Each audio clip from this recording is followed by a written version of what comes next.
내 하나님 여호와께서 네게 기업으로 주어 차지하게 하실 땅에 네가 들어가서 거기에 거주할 때에 내 하나님 여호와께서 네게 주신 땅에서 그 토지의 모든 소산의 만물을 거둔 후에 그것을 가져다가 광주리에 담고 내 하나님 여호와께서 그의 이름을 두시려고 택하신 곳으로 그것을 가지고 가서 그때에 제사장에게 나아가 그에게 이르기를 내가 오늘 당신의 하나님 여호와께 아뢰나이다.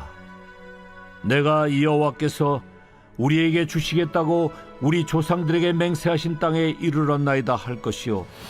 할렐루야. 오늘도 함께 가정 예배를 드리는 우리 믿음의 성도님들을 주님의 이름으로 축복합니다. 성경 66권을 읽어보면 성경 곳곳에 하나님의 축복의 약속들이 기록되어 있습니다. 그런데 정작 믿음 생활을 하면서 그 축복을 누리는 방법을 모르는 분들이 많이 있는 것 같습니다. 단지 하나님의 축복을 물질적인 것으로 한정짓거나 세상의 기준과 잣대의 프레임에 가다 놓고 그것만이 축복이라고 생각하기도 합니다. 소위 말해서 만사형통한 삶을 살아가는 것이 축복인 것처럼 생각을 합니다. 요즘 대신방 기간 말씀을 전하고 또 말씀을 준비하면서 하나님께서 제 마음에 주시는 것이 있습니다. 그것은 바로 진짜 축복의 의미입니다. 하나님이 주시는 은혜와 복은요, 세상에서 이야기하는 것과는 분명 다릅니다.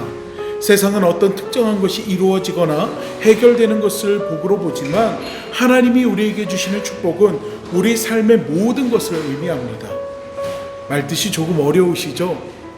조금 쉽게 생각해 보겠습니다. 오늘 본문에 등장하는 이스라엘 백성은요, 애굽에서 430년이라는 시간을 종으로 노예로 살아왔습니다. 그리고 그들의 부르짖는 소리를 들으신 하나님께서 모세를 필두로 하여 이들을 약속의 땅으로 인도해 내시죠. 그런데 약속의 땅을 향하는 이스라엘 백성들을 보세요. 그들이 출애굽하는 과정은 분명 하나님께서 개입하셔서 그들을 인도하고 있습니다. 그러나 그들이 처한 환경은요, 광야의 열악한 환경이었어요. 이것이 영적으로 아주 중요한 메시지를 줍니다. 바로 우리가 살고 있는 삶의 모습과 매우 닮아있기 때문입니다. 하나님께서 우리와 함께 하십니다. 그런데 정작 우리의 삶은 광야와 같은 곳이라는 것입니다. 그래서 어려움도 있고요, 근심도 있고요, 염려도 있습니다. 눈물나게 힘든 시련도 찾아옵니다. 그러다 보니 정말 중요한 것을 우리는 잊어버립니다. 바로 함께 하시는 하나님이십니다. 여러분, 이스라엘 백성들이 매일 아침마다 만나를 먹습니다. 누가 주셨나요? 하나님이시죠.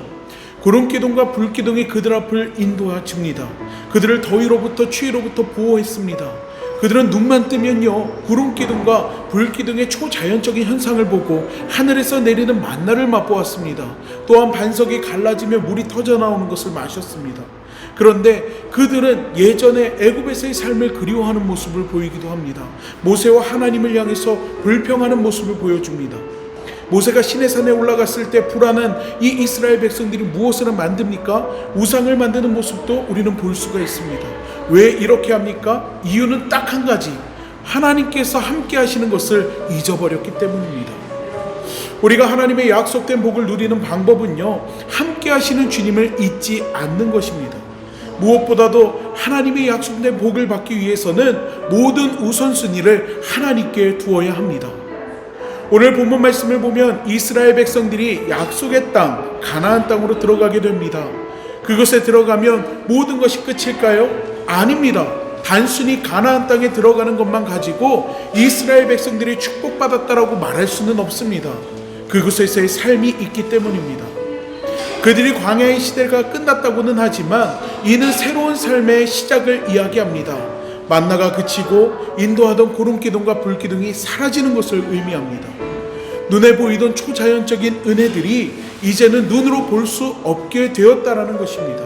오늘날 우리가 살아가고 있는 이 세상처럼 말이죠.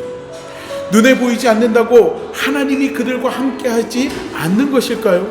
아니죠. 이제 이스라엘 백성들은 새로운 결단을 해야 합니다. 가나안의 풍요로운 생활과 상관없이 모든 우선순위를 하나님께 두는 것이 바로 그것입니다. 하나님께서 사랑하는 우리 믿음의 성도 여러분, 우리가 하나님의 약속된 복을 받는 복된 삶을 살아가는 방법은 함께 하시는 하나님을 바라보는 것입니다. 하나님을 바라보는 사람은요, 그 삶이 하나님께 맞춰지게 되어 있습니다. 무엇이 우선이 되는지 아는 것입니다. 오늘 본문 말씀을 보면 그들이 농사를 지은 것 중에서 처음 거둔 열매를 구별하여 하나님께 바치는 것을 볼 수가 있습니다. 그러면서 이것이 이스라엘 백성이 하나님 앞에서 진정으로 하나님의 백성답게 사는 것이라고 말씀하고 있습니다.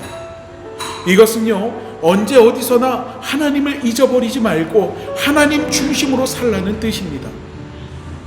저는 앞서 하나님의 복을 누리는 방법을 말씀드렸습니다. 하나님이 주시는 복은 세상과 다릅니다. 때로는 왜 이 힘든 상황이, 이 시련이 내 앞에 있나 싶을 때가 있습니다. 성경에 약속된 복된 삶과 다른 삶을 살아가는 것처럼 느껴질 때도 있습니다. 그러나 여러분, 꼭 기억하십시오. 성경이 잘못된 것이 아니라 그렇게 생각하는 내가 잘못된 것입니다. 세상의 기준으로 잣대로 복을 생각하고 있기 때문입니다. 믿음의 성도에게 있어서 진정한 복은 하나님이 나와 함께 하시는 것을 발견하는 것입니다. 힘들 때 함께 하시는 하나님, 부르짖을 때 응답하시는 하나님, 쓰러지고 넘어질 때 옆에서 붙잡아 주시는 하나님, 슬픔 가운데 울부짖을 때 토닥여 주시는 하나님, 위로하시는 하나님, 언제 어디서나 하나님이 나와 함께 하신다라는 그 사실이 우리에게 복이 됩니다. 그게 믿음의 그리스도인만이 누릴 수 있는 최고의 축복입니다. 오늘 함께 예배를 드리는 우리 믿음의 성도님들, 모든 가정마다 이 그리스도인만이 누릴 수 있는, 믿음의 사람만이 누릴 수 있는, 하나님의 백성이요 자녀만이 누릴 수 있는 이 복이 임하기를 간절히 축원합니다. 천지를 창조하신 하나님, 나를 만드신 하나님, 누구보다도 나를 잘 아시는 하나님이 우리와 함께 한다는 것을 깨달을 때 세상이 아닌 우리가 하나님의 사람으로서 온전히 변화될 줄로 믿습니다.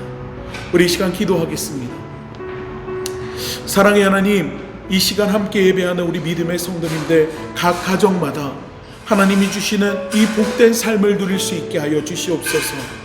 상황이나 환경을 바라보는 것이 아니라, 내 앞에 놓여있는 수많은 문제들을 바라보는 것이 아니라, 그러한 문제가 있음에도 불구하고 나와 함께 하시는 하나님을 바라보게 하시고, 수많은 문제와 시련 앞에서 그럼에도 불구하고 나를 붙들고 계시는 주님을 의지할 수 있게 하여 주시고, 또 나를 위해서 미리 길을 예비하시고 인도하시는 하나님을 전적으로 의지하고 붙들 수 있는 믿음이 우리 안에 있게 하여 주시옵소서.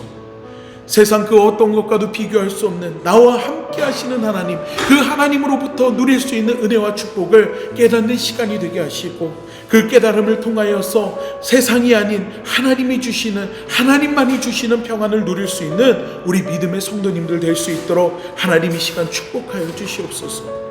오늘 이 시간 이 말씀이, 함께 나눈 말씀이 하나님의 복된 그 인생을 누릴 수 있는 기회가 되고 그 계기가 될 수 있기를 간절히 소망하오니, 하나님 오늘 나눈 말씀이 우리 마음에 새겨지게 하여 주시고 기억나게 하시고, 늘 우리와 함께 하시는 하나님을 바라보며 주님의 약속된 복을 누리며 살아갈 수 있는 우리 믿음의 성도님들 될 수 있도록 주님 축복하여 주시옵소서.